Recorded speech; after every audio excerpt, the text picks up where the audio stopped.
आप देख रहे हैं श्री हरि कृपा आश्रम चैनल। संस्थापक स्वामी श्री हरि चैतन्य पुरी जी महाराज।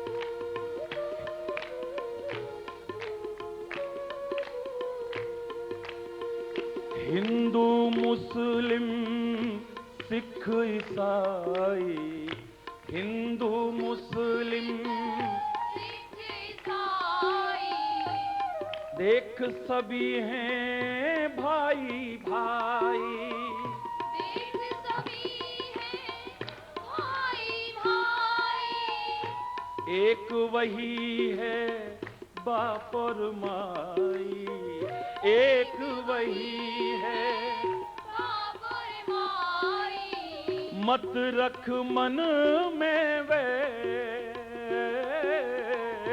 मत रख मन में वैर, मत रख मन में वैर रे बाबा, कोई नहीं है गैर, कोई नहीं है गैर रे बाबा, कोई नहीं है गैर, कोई नहीं है गैर रे बाबा, कोई नहीं है गैर, कोई नहीं है गैर रे बाबा, कोई नहीं है गैर।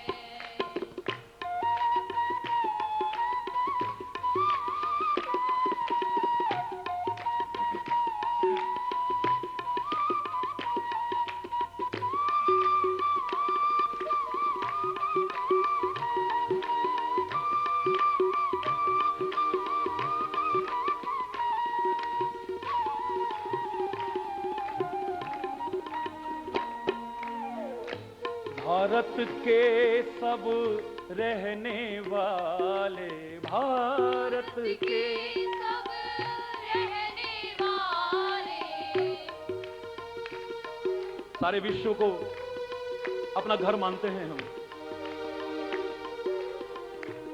लेकिन जगतगुरु रहा है भारत, विश्व शांति का अग्रदूत रहा है भारत। फिर से जागरूक हो जाओ, जाग जाओ, मत सोए रहो। अब पश्चाताप के अलावा फिर कुछ हाथ में नहीं रहेगा। फिर से वही छवि ऐसी दो कि ये संसार में फिर जगतगुरु के पद पर ही प्रतिष्ठित हो और सारे विश्व में शांति का संदेश यहीं से फिर से प्रसारित हो। भारत के सब रहने वाले, भारत के सब रहने वाले, कैसे गोरे कैसे काले, कैसे गोरे कैसे काले, हिंदू मुस्लिम झगड़े पाले, हिंदू मुस्लिम झगड़े पाले, पड़ गए जिसमें जान के लाले, पड़ गए जिसमें जान के लाले, काहे का यह वैर रे बाबा, काहे का यह वैर रे बाबा, कोई नहीं है गैर, कोई नहीं है गैर रे बाबा, कोई नहीं है गैर, कोई नहीं है गैर रे बाबा, कोई नहीं है गैर। सारे भारतवासियों, आह्वान कर रहा हूं मैं आप सबका, सारे विश्व के लोगों आह्वान कर रहा हूं मैं आप सबका,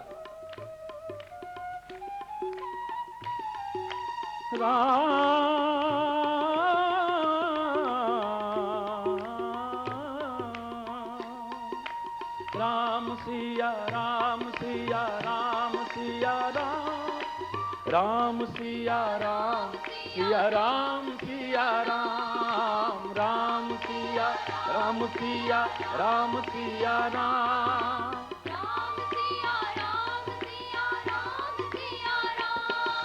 मैं स्वर नहीं बदल रहा हूं, लेकिन मंदिर से भी इन्हीं स्वरों में आवाज आती है।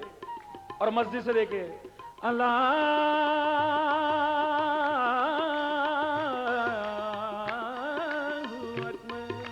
राम सिया राम सिया राम सिया राम राम सिया राम। गुरुद्वारे में जो कीर्तन करते हैं ध्वनि बिल्कुल यही स्वर में, देखिए आप, राग में बदल नहीं रहा हूं।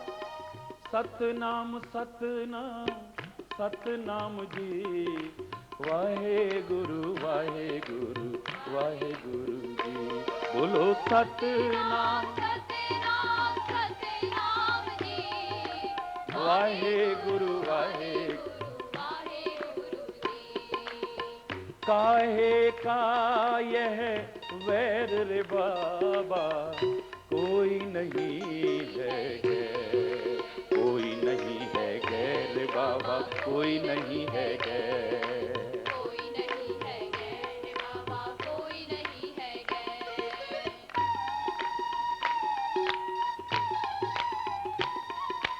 सारे बोलेंगे हरि बोल हरि बोल हरि बोल।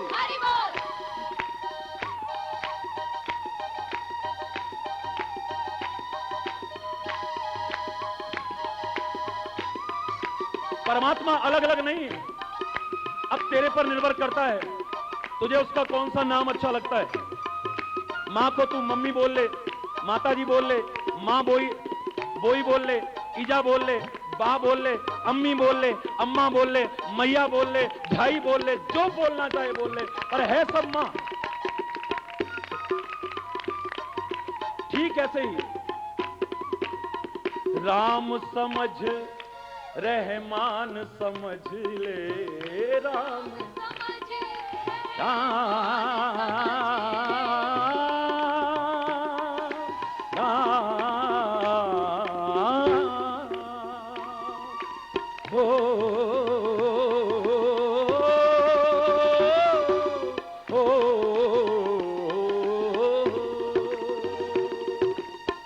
राम समझ रहमान समझ ले, राम समझ रहमान समझ ले, धर्म समझ ईमान समझ ले,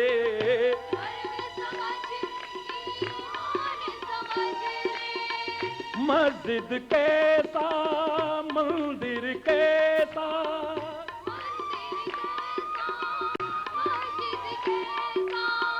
मस्जिद कैसी मंदिर कैसा, ईश्वर का स्थान समझ ले, सब ईश्वर का स्थान समझ ले। मैं तो कहूंगा कर दोनों की सैर रे बाबा, कोई नहीं है गैर, कोई नहीं है गैर रे बाबा, कोई नहीं है गैर, कोई नहीं है गैर रे बाबा, कोई नहीं है गैर, कोई नहीं है गैर,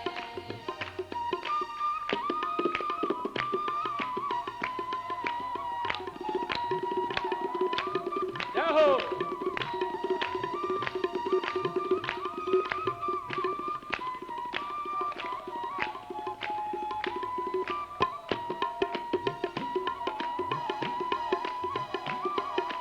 हरि बोल हरि बोल हरि बोल।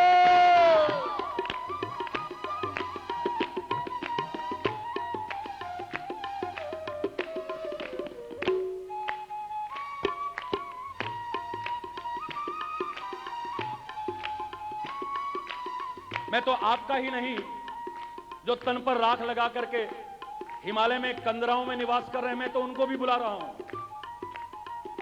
क्षमा चाहते हुए बुलाऊंगा। तुम्हारी जरूरत है आज समाज को, अच्छी सोच की आवश्यकता है समाज को, अच्छे चिंतन की आवश्यकता है समाज को।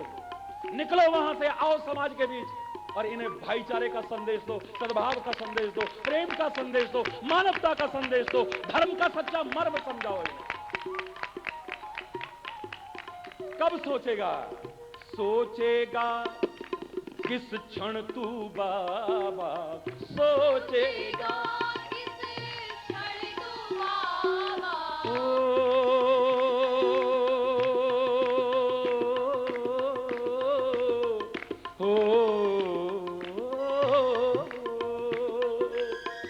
सोचेगा किस क्षण तू बाबा सोचेगा। अरे क्यों बैठा है वन में बाबा, क्यों बैठा है खाक मली क्यों तन पे बाबा, खाक मली ढूंढ ले उसको मन में बाबा, ढूंढ ले उसको। आजा यहाँ पे, वो मिलना है तो अंदर भी मिल जाएगा, नहीं तो कहीं भटकता रहना, नहीं मिलने वाला तेरे। सोचेगा किस क्षण तू बाबा सोचेगा। क्यों बैठा है वन में बाबा, खाक मली क्यों तन पे बाबा, खाक मली। अरे ढूंढ ले उसको मन में बाबा,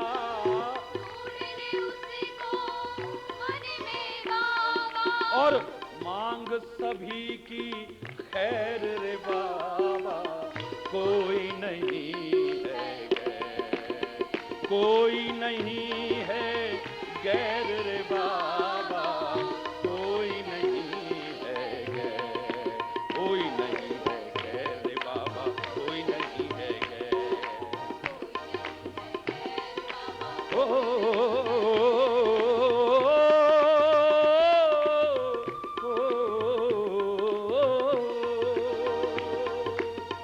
मांग सभी की खैर रे बाबा, कोई नहीं है गैर, कोई नहीं है गैर रे बाबा, कोई नहीं है गैर, कोई नहीं है। ओ आओ आओ वीरो आओ, आओ आओ कमजोर मत बनो। अरे आओ आओ वीरो आओ, आओ आओ इस मातृभूमि की जय जय गाओ, इस मातृभूमि की ओ भारत माता की, भारत माता की, इस मातृभूमि की ओ जय जय गाओ, मातृभूमि की स्वतंत्रता की वेदी पर बलि जाएं हम सब मिलकर, स्वतंत्रता की वेदी पर बलि जाएं हम सब मिलकर। कैसे उससे दूर रहें, अरे बेहतर है महलों में न रहे, बेहतर है महलों में। अरे कोई नहीं है गैर रे बाबा, कोई नहीं है गैर, कोई नहीं है गैर रे बाबा, ओ कोई नहीं है गैर रे बाबा। तू मांग सभी की खैर रे बाबा, ओ मांग सभी की खैर रे बाबा। अरे कैसा कैसा कैसा है ये वैर रे बाबा, अरे कैसा है ये, हाँ कोई नहीं है गैर बाबा, कोई नहीं है, कोई नहीं है गैर रे बाबा, कोई नहीं है गैर, कोई नहीं है गैर बाबा, कोई नहीं है गैर,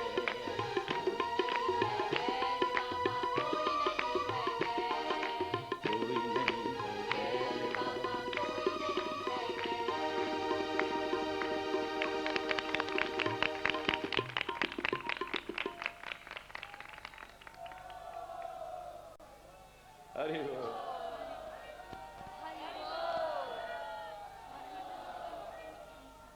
आपका उत्साह, आपकी श्रद्धा, आपका प्यार, उसके लिए मेरे पास कोई शब्द नहीं है। सारे विश्व में जो आप लोग प्यार देते हैं, श्रद्धा रखते हैं, उसके लिए भी मेरे पास कोई शब्द नहीं है। कल इस संसार के बारे में ईश्वर की कृपा से जो मुझे चिंतन मिला, मैंने आपको दिया है। आखिर में आपसे यही कहा था, अगर इस संसार को मिथ्या न समझ सको कोई बात नहीं, ज्ञान की यह पराकाष्ठा तुम्हारे जीवन में अगर नहीं आ पा रही है, कोई बात नहीं। सब में परमात्मा के दर्शन कर पा रहे हो या नहीं कर पा रहे हो, कोई बात नहीं। हरि बोल, हरि बोल। ये संसार स्वप्न है, ये भी अभी ठीक से समझ पा रहे हो या नहीं समझ पा रहे हो, कोई बात नहीं। और चौथा चिंतन मैंने आपको जो दिया था ईश्वर की कृपा से, कि संसार एक रंगमंच है, अभिनय मिला है तुम सबको, जितना जिसका अभिनय है उतना उसने करना है। मजा तब है जब ये अभिनय कुशलता पूर्वक करो, जीवंत कर दो अपने अभिनय को। आप कहते हैं कि राम ने भी अभिनय किया, पहले तो मैंने कहा वो मार्गदर्शक हैं, संत मार्गदर्शक हैं, गुरु मार्गदर्शक हैं, परमात्मा के अवतार मार्गदर्शक है, डायरेक्टर हैं। जैसे डायरेक्टर भी कई बार अभिनय करके दिखाता है सिखाने के लिए, उसका उद्देश्य अभिनय करना नहीं है, अभिनय करने वालों को सिखाना है कि ऐसे करो तुम अभिनय। चलो अगर उन्होंने अभिनय भी किया है तो कितना कुशल अभिनय है। मानव के रूप में आए हैं तो अच्छो अच्छो की बुद्धि भ्रमित हो गई उन्हें देख करके, लगता ही नहीं कि परमात्मा हो सकते हैं। बिल्कुल मानवोचित जीवन जीते हैं। मानवों को कैसा जीवन जीना चाहिए अपने जीवन में उतार करके आपको सिखाते हैं, और उसे देखते देखते आप भूल ही जाते हैं कि साक्षात परमात्मा भी है जो हमारे बीच में आए हैं। विचार पूर्वक, क्योंकि फिर बिना विचारे अगर करोगे तो फिर पछताओगे, दुखी होगे, अशांत रहोगे, अतृप्त रहोगे, बेचैन रहोगे। विचार पूर्वक कर्म करो, बिना विचारे जो करे सो पाछे पछताए। विचार पूर्वक परमात्मा का हृदय से स्मरण करते हुए अपना कर्म करो, और सबके प्रति सद्भाव रखो। नहीं रख सकते हो कम से कम दुर्भाव रखने की कोशिश। सारा जीवन बोलते रहे हैं, कितने संत महापुरुष बोलते रहे हैं, कितने ग्रंथ विचार दे रहे हैं, आगे भी देते रहेंगे, लेकिन सारा न समझ सको, सारा न अपना सको, इतना अपना लो बस। मैं तो कह रहा हूं कि बाकी चीजें फिर छोड़ दो, यहां तक कि चिंताएं भी छोड़ देना। वो चिंता करने वाला बैठा है फिर तुम्हारी। तुम खुद अपनी चिंता इतनी नहीं करोगे जितनी वो तुम्हारी कदम कदम पर चिंता करेगा। बस तुम उसका चिंतन करो और अपने कर्तव्य का पालन करो विचार पूर्वक, और कुछ आवश्यकता नहीं है। कर्म से विमुख होने की कोशिश मत करो, कर्तव्य से विमुख होने की कोशिश मत करो। ना परमात्मा को पसंद है कि कोई कर्तव्य से या कर्म से विमुख हो जाए, ना गुरु चाहेंगे ऐसा, ना संत चाहेंगे ऐसा। कोई भी विचारक ऐसा नहीं चाहेगा कि व्यक्ति अपने कर्तव्य से विमुख हो जाए। 24 घंटे माला लेकर के बैठो, मैं नहीं कहता। 24 घंटे बस उसी में लगे रहो सांसारिकता में, मैं ये नहीं कहता। लेकिन संसार के कर्म उसका हृदय से स्मरण करते हुए करो, ये तो मैं जरूर आपसे कहूंगा। मां मनुस्मर युद्ध च, भगवान कृष्ण भी यही कहते हैं, मेरा हृदय से स्मरण करते हुए तू अपना कर्म कर और छोड़ सारी चिंताओं को मेरे ऊपर। चिंता करने वाला मैं बैठा हूं ना तेरे ऊपर। तू खुद अपनी चिंता इतनी नहीं करेगा जितनी मैं कदम कदम पर तेरी चिंता करूंगा। जब तू गर्भ में था तू चिंता करता था, तू चिंतन करता था मेरा, तब मुझे कितनी चिंता थी तेरी। सोच कभी हमारे घर में कोई मेहमान आने वाला हो, मेहमान आने वाला हो, कितने दिन पहले चिंता होती है। लेकिन आप अभी गर्भ में आए थे, 4-5 महीने बाहर आने में बाकी थे, उसे चिंता शुरू हो गई, ये बाहर आएगा तो खाएगा क्या, इसके तो दांत भी नहीं, मां के शरीर में ही दूध का निर्माण शुरू कर दिया।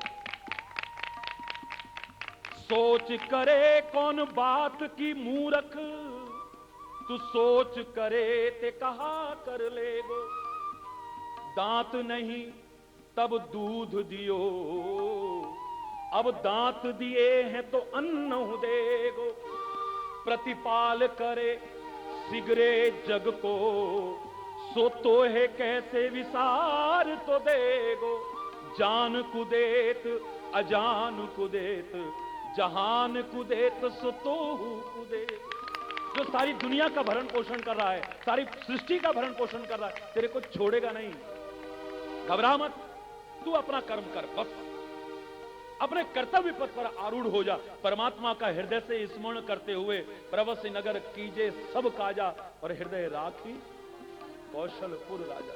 हृदय में परमात्मा का स्मरण करते हुए तू अपना कर्म करना शुरू कर दे, और उस कर्म में फिर प्रमाद मत करना, उसमें आलस्य करने की कोशिश मत करना। क्योंकि अगर कर्म में तू आरूढ़ भी हो गया, कर्तव्य पथ पर सदगुरु की वाणी सुन करके, संत की वाणी सुन करके, शास्त्रों के वाक्य सुन करके, स्वाध्याय करके, चिंतन करके, विचार करके अगर कर्तव्य पथ पर आरूढ़ हो भी गया, लेकिन फिर उसमें आलस्य आ गया, तो भी परमात्मा कभी प्रसन्न नहीं होंगे, गुरु कभी प्रसन्न नहीं होंगे, और संत कभी भी प्रसन्न नहीं होंगे। दादी, परमात्मा को कभी पसंद नहीं है कि उनका कोई भक्त प्रमाद करे, आलस्य करे, अपने कर्तव्य से विमुख होने लगे, कभी भी उन्हें पसंद नहीं है ऐसा। वो नहीं कहते कि 24 घंटे बस मेरा नाम लेते रहो, अपना काम छोड़ो। कोई आपको शास्त्र कर्तव्य से विमुख नहीं करेगा, कोई ग्रंथ आपको कर्तव्य से विमुख नहीं करेगा, संत गुरु कोई कर्तव्य से विमुख नहीं करेगा, नहीं सिखाएंगे कभी। और आप कर्म में आलस्य करें, उन्हें यह भी पसंद नहीं। कई बार हम आलस्य करने लग जाते हैं, हरि बोल हरि बोल, ढिल्ले पड़ जाते हैं। महाभारत युद्ध में गीता का संदेश दिया परमात्मा श्री कृष्ण ने, और कर्तव्य पथ पर आरूढ़ हो गया अर्जुन। लेकिन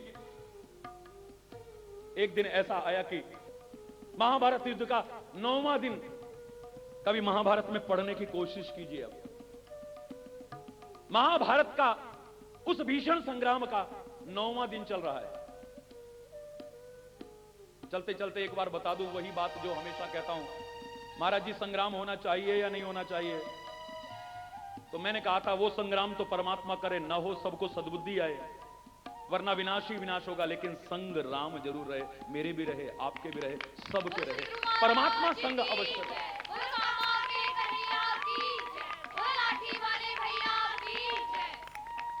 अभी एक और कागज यहां रखा हुआ था, महाराज जी हिंदुस्तान और पाकिस्तान की वार्ता के लिए फिर से प्रस्ताव जा रहा है। क्या होने, राजनीतिक वक्तव्य नहीं देता हूं, लेकिन राष्ट्र का चिंतन तो रखता हूं, मानवता का चिंतन तो रखता हूं, विश्व में शांति का चिंतन तो रखता हूं। तो मैं इतना ही कहूंगा, कितनी बार मिल चुके हैं, जब तक हमारे दिल नहीं मिलेंगे, चाहे हम शिमला में मिलें, चाहे आगरा में मिलें, चाहे कहीं पर मिलें, चाहे लाहौर में मिलें, तब तक कोई फायदा हो। फिर चाहे हम कहीं पर भी रहे, आमने सामने ना भी आए तो चलेगा। कोई पत्नी अपने पति को अपने से दूर करना चाहेगी, बोलो? और विशेष तौर से वो पत्नी जो अपने पति से बहुत प्यार करती है। लक्ष्मण की पत्नी कितना प्यार करती है, नाम है उर्मिला। हरि बोल हरि बोल। 14 वर्ष के लिए अपने भाई के साथ रहने को चला जाए। लक्ष्मण को तो वनवास नहीं मिला है भाई। तुम्हारा पति अगर अपने भाई के लिए इतना बड़ा त्याग करने लगे, क्या तुम बर्दाश्त कर पाओगे? बोलो। नाटक मत करना, झूठ मत बोलना, एक हाथ उठा करके दिखा दो जो 14 वर्ष के लिए अपने भाई के लिए कष्ट उठाने को, अपने पति को शहर से भेजने को तैयार हो जाए। एक नारी उठा करके दिखाइए, एक नहीं नजर आएगी। जी आपको क्या है, आप अपना काम करो ना, आपको थोड़ी वनवास मिला है जी। हरि बोल हरि बोल। मैं कैसे रहूंगी 14 साल, जानते हो? मैं आपके बिना कैसे रह पाऊंगी? क्या पत्नी नहीं कहेगी? सोचो उस उर्मिला के बारे में, जिसके बारे में किसी राम कथा में उल्लेख तक नहीं किया गया है, जिसके त्याग की कोई चर्चा तक करने को तैयार नहीं है। अभी 15 दिन का प्रवचन खाली, 15 दिन का प्रवचन खाली उर्मिला के ऊपर मैंने किया है, ईश्वर की कृपा से। मैंने कहा इसलिए उर्मिला को चिंता नहीं है, क्योंकि लक्ष्मण के साथ उर्मिला है। उर्मा ने दिल मिला है, कहीं रह ले लक्ष्मण, कहीं रह ले उर्मिला, कोई फर्क पड़ने वाला नहीं है। उसका नाम ही उर्मिला है। हमें संबंधों की ऐसी मधुरता चाहिए। जर्मनी में हमारे सामने सामने दीवार बनी, हमारे सामने सामने। जर्मनी में दीवार बन गई, सारे विश्व में चर्चा का विषय बना। मूर्ख हैं वो लोग जो कहते जर्मनी में दीवार बनी। जर्मनी में दीवार बाद में बनी थी, पहले लोगों के दिलों में दीवार बनी थी, और दिलों की दीवार टूटी तो जर्मनी की दीवार टूटने में भी देर नहीं लगी। एक आंगन हो गया है जर्मनी का। ये भारत पाकिस्तान भी एक हो सकता है, एक था कभी, लेकिन पहले दिल मिलने चाहिए हमारे। अगर हृदय ना मिले तो बेकार है, फिर कहीं मिलते रहो। मैं दावे से कह रहा हूं कोई निष्कर्ष निकलने वाला नहीं है, दावे से कह रहा हूं आपसे। परमात्मा से प्रार्थना करें हमें कि उनको सन्मति आए, हम एक दूसरे के दुख दर्द को पहचाने। आपके प्रश्न का जो आपने यहां पर रखा है, मैं इतना ही कह सकता हूं, इससे ज्यादा नहीं कहूंगा। हरि बोल। भीषण संग्राम चल रहा है महाभारत का। युद्ध कोई हल नहीं है समस्याओं का, निर्दोषों का रक्तपात होता है इसमें, निर्दोषों का। कितने अनाथ हो जाते हैं, कितनी गोदियां उजड़ जाती हैं, कितनी मांगे सूनी हो जाती हैं, कितनी कलाइयां राखी के दिन सूनापन महसूस करती हैं। हम नहीं समझेंगे उनके दुख दर्द को, भावनाओं में बह के हम भी कह देंगे एक बार हो जाए, आर पार की हो जाए। कहना बड़ा सरल है। ऐसे ऐसे अस्त्र शस्त्र विकसित हो गए, ना समझी से अगर चल गए तो चारों ओर विनाश ही विनाश होगा, कुछ नहीं बचेगा।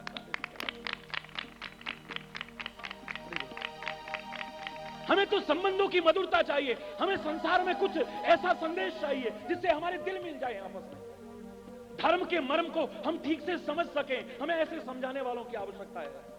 अरे मूर्खों, क्यों लड़ रहे हो आपस में? तुम एक ही परमात्मा, कोई अलग नहीं। अमेरिका का भगवान कोई अलग नहीं है, पाकिस्तान का भगवान कोई अलग नहीं, परमात्मा एक ही है। हिंदुओं का, मुसलमानों का, ईसाइयों का, जैनों का, बौद्धों का भगवान कोई अलग अलग। कितने भगवान है बताओ ना मुझे? परमात्मा तो एक ही है, कोई अलग अलग तो नहीं। हमारे दिलों को मिलाने वाला संदेश चाहिए आज। हमारे संबंधों की मधुरता जो खत्म होती चली जा रही है, जो हमारे भारत का एक गौरव था। विवेकानंद ने भारत का नाम ऊंचा उठाया। मैं भी विवेकानंद की प्रशंसा करता हूं। विवेकानंद को अमेरिका में सम्मान मिला, मैं भी प्रशंसा करता हूं। लेकिन मैं कहता हूं प्रारंभिक अवस्था को अगर देखें, वो सम्मान विवेकानंद का नहीं था, इस मेरे भारत की संस्कृति का था। मैं हमेशा से कहता आया हूं, खुला चैलेंज है मेरा। कौन जानता था विवेकानंद को वहां? मैं विवेकानंद का आलोचक नहीं, प्रशंसक हूं। हरि बोल। लेकिन स्पष्ट शब्दों में कह रहा हूं, कौन जानता था अमेरिका में विवेकानंद को?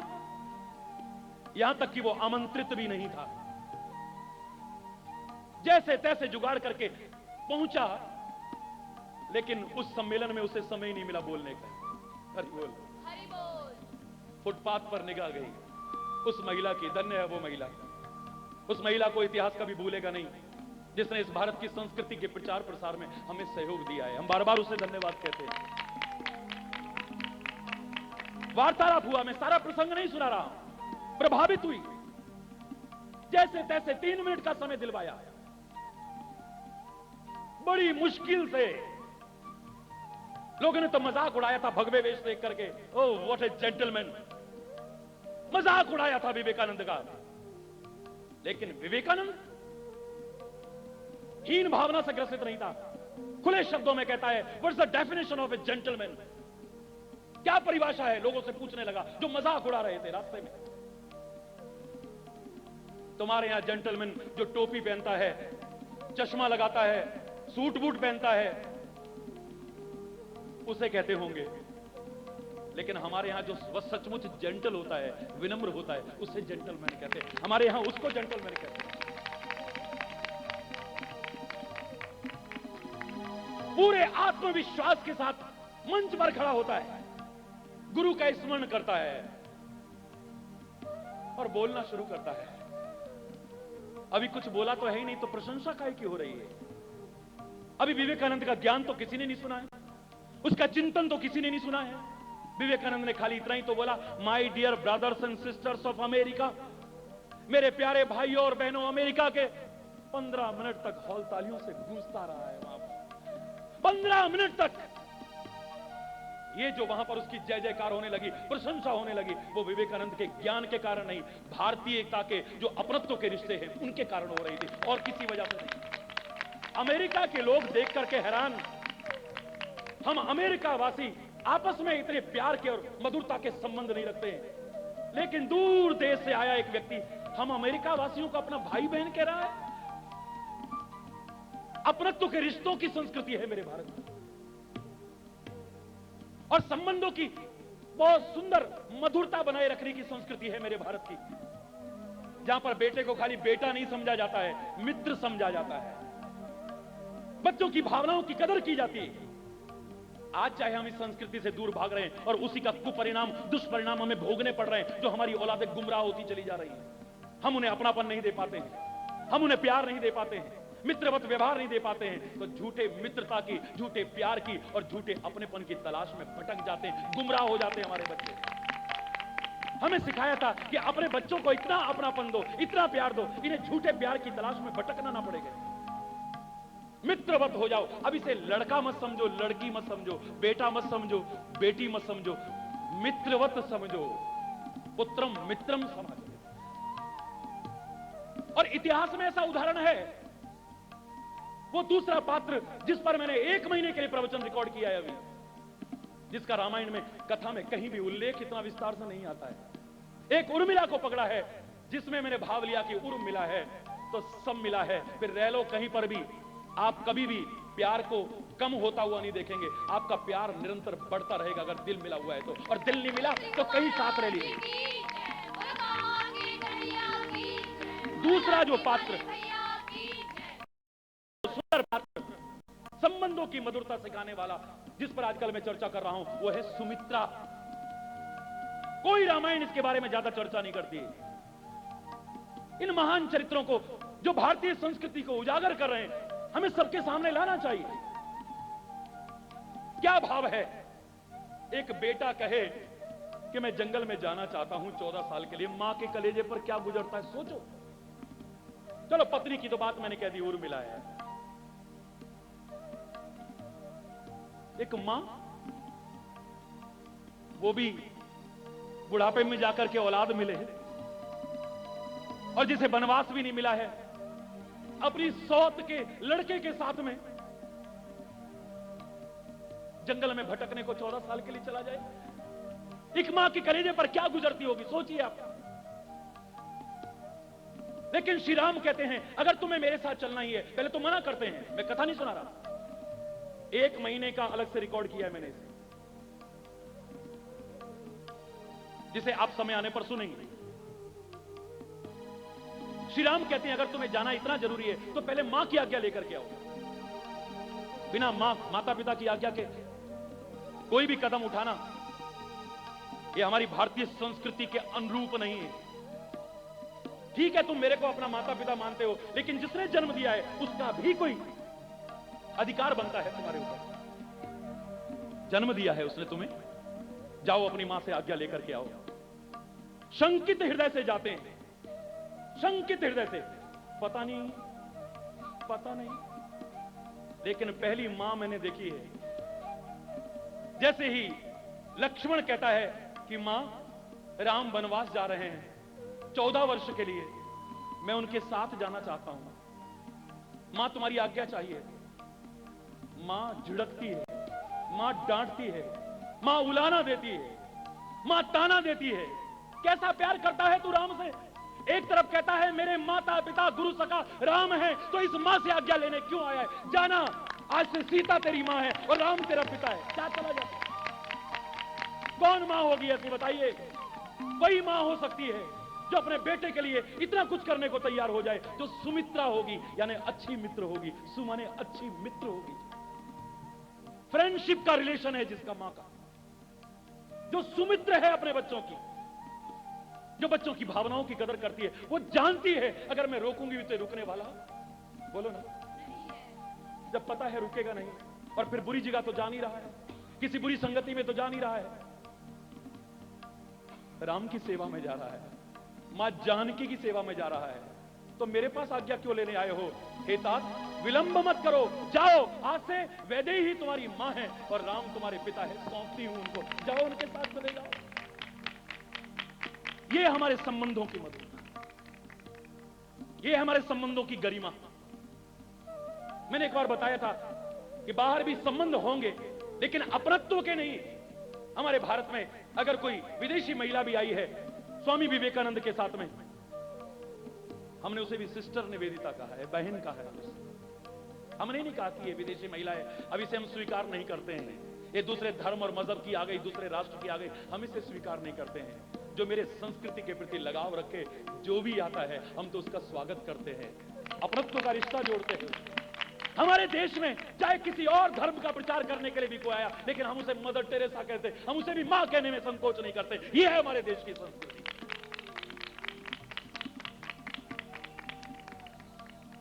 आज कहां है संबंधों की वो मधुरता? मां बाप और बच्चों के बीच, पति पत्नी के बीच, भाई भाई के बीच।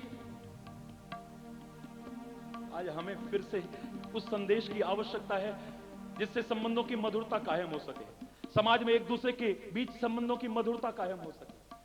खैर, मैं चर्चा कर रहा था, संग्राम कोई हल नहीं है, लेकिन फिर भी बहुत आवश्यक होगा है तो संग्राम हुआ है। महाभारत का वो भीषण संग्राम हुआ है, उसके लिए दोषी कभी किसी को ठहराओ, चाहे कभी किसी को ठहराओ, लेकिन संग्राम तो हुआ है। आज युद्ध का 9वां दिन है। भीष्म पितामह पूरी उत्तेजना में थे। आज उनका धनुष आज प्रलय की तरह वाणों की वर्षा कर रहा है। पांडव दल में एक एक क्षण में कभी घोड़े गिरते हैं, कभी हाथी गिरते हैं, कभी सेना गिरती है, कट कट करके गिर रहे हैं सारे। हाहाकार मच गया है। पांडवों के दल में बड़े बड़े विख्यात महारथी भाग रहे हैं डर के मारे। जो व्यूह बनाया था वो छिन्न भिन्न होता चला जा रहा है। सैनिकों को भागने को स्थान नहीं मिल रहा है। श्री कृष्ण ने यह अवस्था देखी तो अर्जुन को उत्साहित किया, रथ आगे बढ़ाओ, भीष्म पितामह की ओर आगे बढ़ाओ। पितामह पर बाण वर्षा करने की इच्छा अर्जुन में नहीं थी, किंतु अपने परम सखा श्री कृष्ण की प्रेरणा से युद्ध के लिए तैयार हो जाते हैं। वासुदेव ने उनका रथ पितामह के सामने ला करके खड़ा कर दिया है। पांडव सेना ने देखा अर्जुन अब पितामह पर तीरों की वर्षा करेंगे, कुछ सहायता मिलेगी, हमें आश्वासन मिलता है थोड़ा सा। अपने सम्मुख अर्जुन के नंदीघोष रथ को देख करके भीष्म का तो उत्साह और भी दुगना हो गया है। उनकी धनुष की प्रत्यंचा का घोष इतना बढ़ गया, उनकी वाण वृष्टि इतनी बढ़ गई, हाहाकार मच गया है। अर्जुन ने 2 बार पितामह का वाण निरस्त किया और उनकी प्रत्यंचा को काट करके फेंक दिया, पर पितामह का उत्साह शिथिल नहीं हो रहा है। पहने वाण कवच फोड़ करके अर्जुन और कृष्ण के शरीर को बेंधते चले जा रहे हैं। दोनों के शरीर से रक्त के झरने बह चले हैं। कृष्ण ने देखा कि उनका सखा अर्जुन फिर से प्रमाद करने लगा है, आलस्य करने लगा है। इसमें आलस आ गया, ये ढिल्ला पड़ गया, युद्ध की दशा ही और कुछ हो जाएगी। अपने जनों में परमात्मा को प्रमाद, आलस्य कभी भी सहन नहीं है। युद्ध भूमि में क्षत्रिय के उपयुक्त कर्तव्य के प्रति जागरूकता का परिचय आज अर्जुन नहीं दे रहा है। श्री कृष्ण को यह सहन नहीं हुआ, मधुसूदन ये सहन नहीं कर सके। उन्होंने घोड़ों की जो लगाम थी छोड़ दी और चाबुक लेकर के खुद दौड़ पड़े। हरि बोल, चाबुक लेकर के दौड़ पड़े। सारे के सारे देखते रहे, श्री कृष्ण चाबुक लेकर के कहां जा रहे हैं ये। कृष्ण ने चाबुक उठाया, नंगे पैर चले जा रहे हैं। सैनिकों के शव के ऊपर उनके पैर पड़ रहे हैं, कई तीरों पर पड़ते हैं, कई अस्त्र शस्त्रों से उनके पैरों में जख्म हुए चले जा रहे हैं, लेकिन दौड़ते चले जा रहे हैं पितामह की तरफ। अर्जुन ने देखा ये क्या कर रहे हैं कृष्ण, इन्होंने प्रतिज्ञा की है कि ये शस्त्र नहीं उठाएंगे, ये युद्ध में भाग नहीं लेंगे, मेरे सखा का वचन टूट जाएगा, दुनिया में इनकी प्रशंसा नहीं होगी, इनकी निंदा होगी, आलोचना होगी। अर्जुन को अपनी कमजोरी का एहसास हुआ है। रथ से उतरा, जाकर के पकड़ लिया केशव के चरणों को। केशव रुक जाओ, चाबुक मत उठाओ, मैं समझ गया हूं कि तुम इस प्रकार से चाबुक उठा करके खुद क्यों जा रहे हो, क्योंकि मैं आलसी हो गया हूं, मैं अपने कर्तव्य का ठीक से पालन नहीं कर पा रहा हूं। हे केशव, पहले तुमने जागरूक किया था, मैं फिर सो गया, लेकिन अब नहीं सोऊंगा। हे केशव, तुम मर्यादा का भंग मत करो, अब मैं युद्ध अच्छी तरह से करूंगा। आप आकर के रथ को संभालिए, रथ की कमान को संभालिए। कौन सामना कर सकता था केशव का? कोई महत्व नहीं है कि केशव के हाथ में चक्र सुदर्शन है या नहीं। जिसकी बंक प्रकृति के भय से सागर सब तो उबलते देखा, वो केशव चाहे चाबुक हाथ में ले, चाहे वो चक्र सुदर्शन हाथ में ले ले, चाहे धनुष बाण हाथ में ले, कोई फर्क नहीं पड़ता है। उसकी संकल्प शक्ति ही इतनी है कि वो सारी सृष्टि में प्रलय ला सकता है।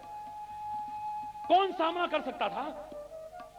दुर्योधन ने और कौरवों ने खास तौर से सैनिकों से कह रखा था, सब कुछ चाहे छूट जाए, लेकिन भीष्म पितामह की सारे अपनी जान से ज्यादा रक्षा करना। तुम टुकड़े टुकड़े हो जाना, लेकिन भीष्म पितामह पर आंच नहीं आनी चाहिए। लेकिन कौन हिम्मत करता आगे बढ़ने की? केशव आ रहे हैं, कौन हिम्मत करता? अब केशव ने अपनी प्रतिज्ञा क्यों छोड़ी? लोगों ने प्रश्न पूछा तो लोगों ने उत्तर दे दिया, भक्त का वचन निभाने के लिए भगवान अपना वचन त्याग देते हैं। अर्जुन ने जब कहा कि आप आ जाइए मेरे पास, भगवान ने कहा था कि मैं युद्ध नहीं करूंगा, शस्त्र नहीं उठाऊंगा, लेकिन पितामह ने कहा था मैं शस्त्र उठवा करके रहूंगा। तो लोग खाली जवाब दे देते हैं, ठीक है, अपनी जगह पर भावना से सही देते होंगे कि भीष्म पितामह के वचन को रखने के लिए श्री कृष्ण ने अपनी प्रतिज्ञा तक का परित्याग कर दिया है। लेकिन हरि चैतन्य ऐसा आपको नहीं कहेगा। हरि चैतन्य को लगता है परमात्मा की कृपा से कि परमात्मा को यह सहन नहीं है कि उनका भक्त प्रमाद करे, आलस्य करे अपने कर्तव्य के प्रति। मैंने देखे हैं ऐसे लोग, जब लोग देखते हैं कि यहां पर सफाई नहीं, मैंने एक बार देखा कि सफाई नहीं थी, बहुत पहले की बात बता रहा हूं, मैंने कईयों से कहा कि बेटा यहां सफाई नहीं है, सफाई कर लो। उसने उससे कह दिया, उसने उससे कह दिया, उससे। अब तो नहीं, अब तो एक आज्ञा पर मैं तो अपनी जान तक कुर्बान करने को तैयार हूं, लेकिन एक आज्ञा पर लोग अपनी जान तक कुर्बान करने को करोड़ों लोग तैयार रहते। अब की बात अलग कर रहा हूं, मैं उस समय की बात बता रहा हूं आपको। मैंने कहा बेटा यहां सफाई नहीं है, सफाई करवाओ। उसने उसको टाल दिया, उसने उसको टाल दिया। जब देखा कि 1 घंटा हो गया, 2 घंटे हो गए, 3 घंटे हो गए और कार्यक्रम शुरू होने वाला है, अभी तक सफाई नहीं हुई, मैं सच बता रहा हूं, मैंने झाड़ू उठाया और जैसे ही आगे बढ़ा सबको शर्म आई और सबने क्षमा याचना की और तुरंत वहां पर सफाई में लग गए और एक क्षण में सारा साफ हो गया। हमारे महापुरुष क्या करते हैं? जब देखते हैं कि ये कार्य नहीं कर रहे हैं तो वो कार्य करना शुरू करते हैं और स्वयं प्रेरणा देकर के उन्हें कर्तव्य पथ पर आरूढ़ करने की कोशिश करते हैं। ये परमात्मा करते हैं, ये संत करते हैं, ये सदगुरु करते हैं। अगर देख रहे हो कि बच्चे गाली दे रहे हैं, तुम्हें पसंद नहीं है कि बच्चे गाली देना बंद कर देना। तुम्हें दिख रहा है कि बच्चे बड़ों का सम्मान नहीं कर रहे, तुम उनके सामने बड़ों का सम्मान करो। जो तुम सिखाना चाहते हो खुद करके दिखाओ।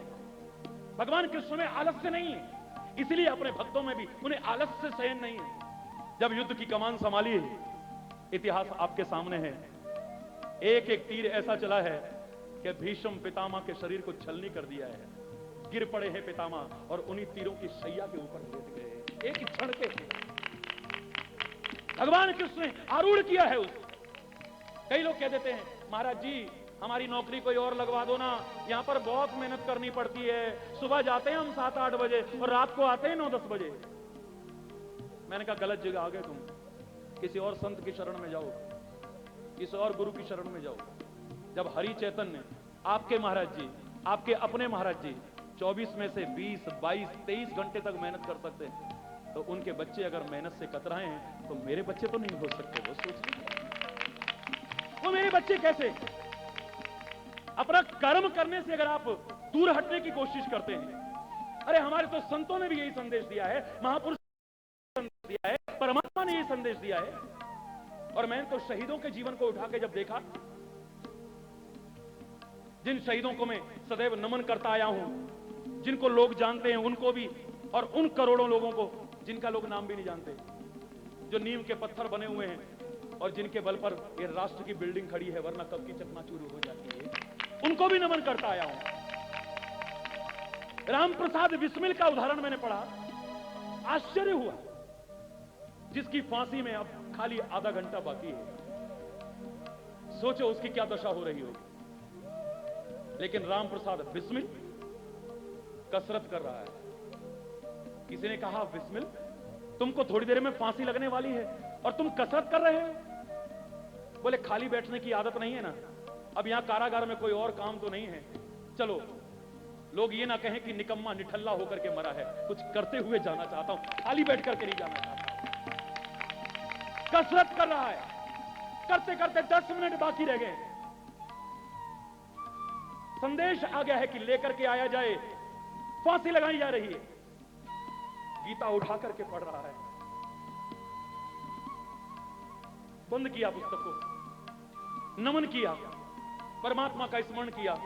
कहते गीता को छाती से बांधा, बोलता हुआ जा रहा है, नैनम छिंदन्ति शस्त्राणि नैनम दहति पावक।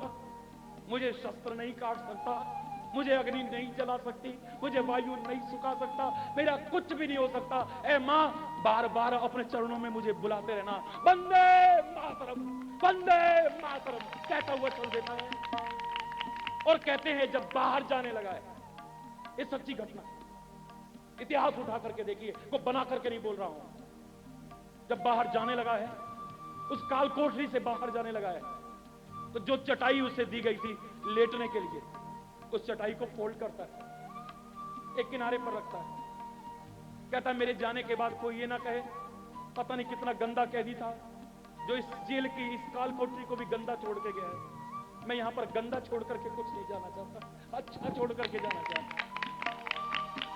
हरि बोल।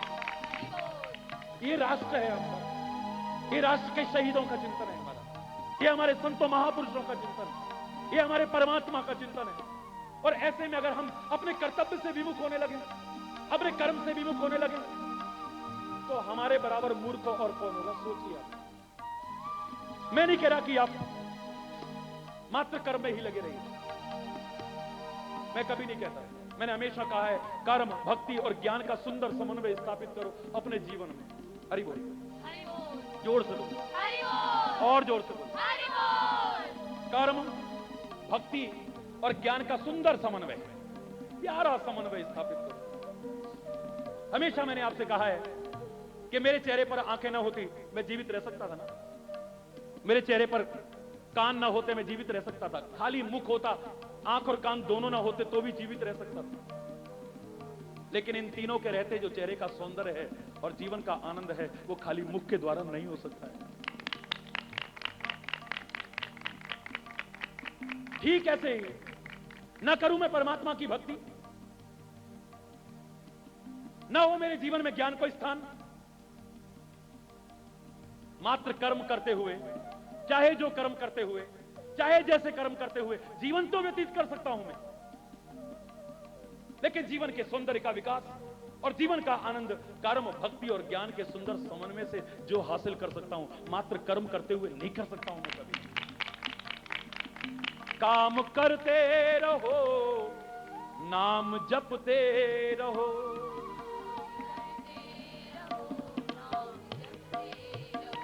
काम करते रहो, नाम जपते रहो,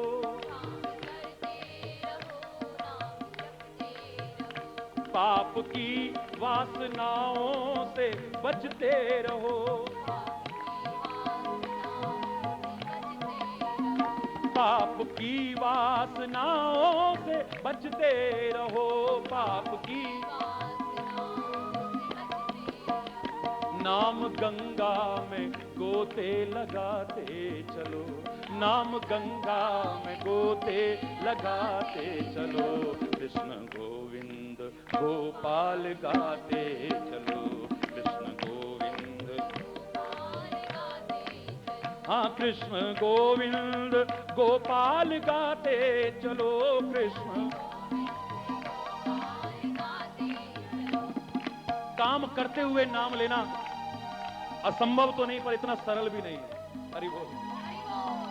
कई बार हम काम करने में मगन हो जाते हैं तो प्रभु नाम भूल जाते हैं। सच्ची कहना, ये सच्चाई है या झूठ?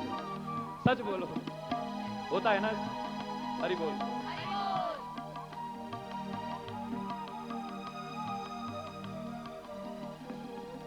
काम करते हैं तो नाम भूल जाते हैं, और नाम लेते हैं तो काम भूल जाते हैं। कभी नाम में मस्ती आ गई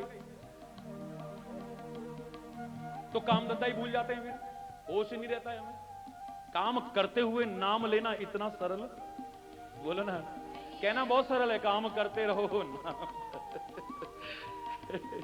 दुकान पे बैठे हैं, अब वो नाम की मस्ती चढ़ी है तो ग्राहक से बात ही नहीं कर रहे, दुकान कैसे चलेगी। हरि बोल। अब पढ़ने बैठे हैं, नाम रटने लगे, नाम में मस्ती आ गई तो किताब पता नहीं कहां है और ध्यान। हरि बोल, जोर से बोलो ना। काम करते हुए नाम लेते रहो, कहना सरल है पर असंभव तो नहीं है, इतना सरल भी नहीं है। इसके लिए अभ्यास की आवश्यकता है। प्रारंभ में आप एक नियम बनाइए, प्रातःकाल समय से उठ करके, जिस समय कोई विक्षेप नहीं होता है, शांत वातावरण होता है, उस समय बैठिए ना। क्या करें जी, जब हम भगवान का नाम लेने लगते हैं ना, तब उधर से बच्चे हल्ला करने लगते हैं, उधर से पतिदेव हल्ला करने। अब जब उनका ऑफिस जाने का टाइम है, उनका स्कूल जाने का टाइम है, तब तुम भगवान की भक्ति करने बैठो, तो मैं तो इसे भक्ति नहीं मानूंगा और ना आपको प्रेरणा दूंगा। ऐसे मैं आपको ऐसी शिक्षा नहीं दूंगा कि उस समय आप करना शुरू कर। ध्यान ही नहीं लगता महाराज जी, उधर से वो चाय पैन शुरू हो जाती है, उधर से वो शुरू हो जाता है, उधर दूध वाला घंटी बजाता है, उधर से फोन आने शुरू हो जाते हैं, उधर से क्या करें महाराज जी। हरि बोल, हरि बोल। ऐसे समय में उठिए जब शांत वातावरण है, कोई विक्षेप नहीं है। लोग स्वीकार करते हैं नियमित दिनचर्या का, early to bed and early to rise makes a man healthy wealthy and wise. और भारत के लोग जिन्होंने संस्कृति दी, ये चिंतन दिया, वो अगर स्वीकार ना करें तो इससे बड़ी शर्म की बात और क्या हो सकती है। आप समय से उठिए ना, नियम बना लीजिए कि सुबह हमने, मैं कहता हूं ज्यादा देर ना, सही 5 मिनट बैठ करके प्रभु नाम लेना है, फिर अपने कर्म पर लग जाना है। शाम को बैठना है, फिर 5 मिनट भगवान का नाम लेना है। धीरे धीरे अभ्यास बढ़ाइए। अब मैं कह रहा हूं अभ्यास अगर आपका पक्का हो गया ना, तब तो यह संभव हो सकता है कि आप काम भी करते रहो और अंदर से नाम भी चलता रहे। वरना काम करोगे तो नाम भूल जाओगे, नाम लोगे तो काम भूल जाओगे। तो आप इसे कह रहे हैं अभ्यास अगर आपका पक्का हो गया है, प्रारंभ में एक ही काम में हमारा ध्यान लग पाता है, दो दो काम हम नहीं कर पाते कभी। अब बेटियों से हम कहें बेटा ये स्वेटर बुनो ना जरा, हरि बोल, स्वेटर बुनो जरा, अब उनका ध्यान कहां जाएगा बोलो, स्वेटर पे जाएगा। अब हम कहें कि सलाई भी चलाओ और इधर उधर भी देखो, तो क्या संभव हो पाएगा? फंदा गलत हो जाएगा। क्यों बेटियों, क्यों बहनों, बोलो ना, हो जाएगा ना, फंदा गलत हो जाएगा ना। अगर मैं सलाई भी चलाऊं और इधर उधर भी देखूं तो फंदा गलत हो जाएगा, स्वेटर खराब हो जाएगा। लेकिन अगर मेरा अभ्यास पक्का हो जाए तो किसी को क्लास तक में पता नहीं चलेगा, अंदर ही अंदर वो भी चल रहा है और बाहर सारा काम भी चल रहा है। आप देखिए माताओं को, बहनों को अब देखती भी नहीं है, देख उधर रही हैं और शॉल के अंदर अंदर हरि बोल, हरि बोल, हरि बोल, हरि बोल। जवान से कुछ बोल रही हैं, आंखें कहीं देख रही हैं, कान कुछ सुन रहा है और अंदर अंदर काम चल रहा है। ऐसे तुम दुनिया के काम भी करते रहोगे और अंदर ही अंदर प्रभु का नाम भी चलता रहेगा। मैं दावे से कह रहा हूं,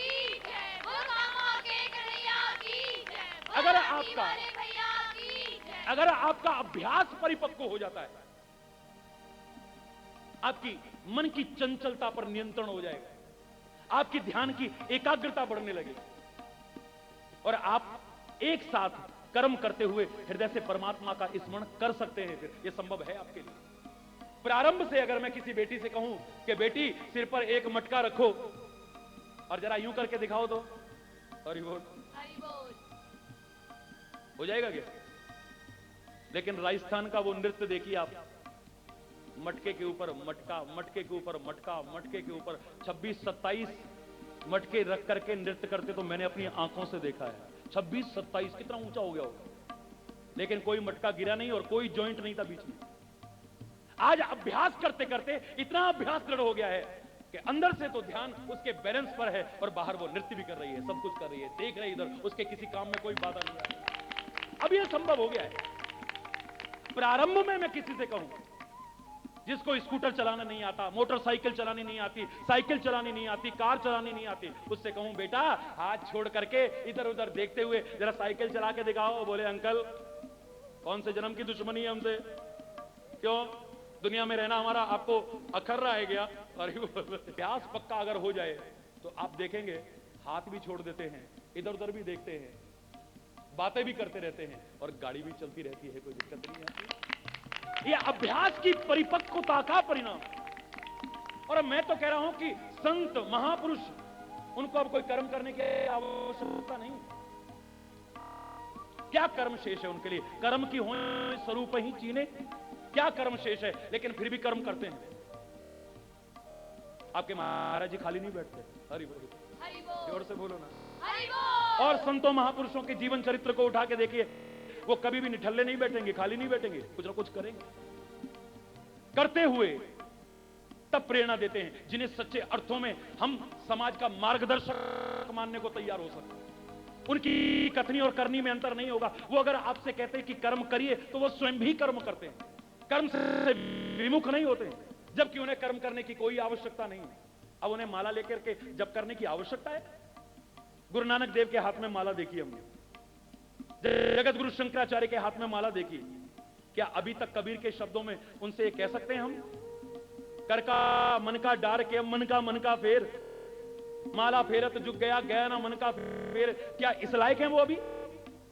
उनकी स्थिति तो इतनी ऊंची पहुंच चुकी है कि अब उन्हें जप करने की आवश्यकता नहीं है, लेकिन अब दुनिया को सिखाना है। इसके लिए बेटा देखो, हाथ मत छोड़ना, इधर उधर मत देखना, वरना एक्सीडेंट हो जाएगा। ध्यान रखना इस बात का।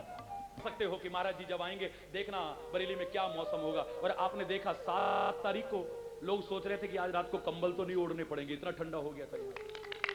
आपका विश्वास था ये आपका विश्वास था। लेकिन महाराज जी अगर कहें मैं कर सकता हूं, मैं कुछ कर सकते, लेकिन परमात्मा के नाम पर तुम्हें दिखा सकता हूं कि परमात्मा के नाम में वो शक्ति है। सच्चे हृदय से इसे तो धारण करके देखो, जीवन में क्या नहीं मिल सकता है। परमात्मा के नाम की शक्ति बता सकता हूं। प्रभु नाम में कितना बल है। ये निर्बल नहीं बनाएगा तुम्हें, कमजोर नहीं बनाएगा, ये निर्मल बनाएगा तुम्हारे अंदर शक्तियों का संचार करेगा। लेकिन शक्ति का दुरुपयोग मत करना, या खाली लोक दिखावे के लिए इस्तेमाल मत करना। हमारे पर्वतीय क्षेत्रों में एक महिला पूर्ण सतीत्व का पालन करती थी।